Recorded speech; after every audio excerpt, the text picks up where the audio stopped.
এক মহিলা মারা গেল।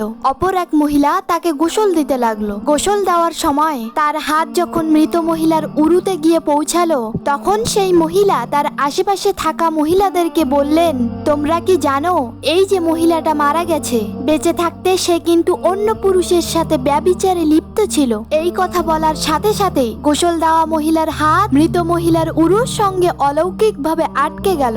শত চেষ্টার পরেও সেই হাত ছাড়ানো গেল না। এইভাবেই কেটে গেল 3 রাত 3 দিন। এই মহা সমস্যা দূর করার জন্য ইমাম মালিককে ডেকে নিয়ে আসা হলো। তিনি গোসল প্রদানকারী মহিলাকে জিজ্ঞাসা করলেন, তুমি যে মৃত ব্যক্তির নামে মিথ্যা অপবাদ দিয়েছ, এই বিষয়ে কি 4 জন সাক্ষী দেখাতে পারবে? সেই মহিলা বললেন, না।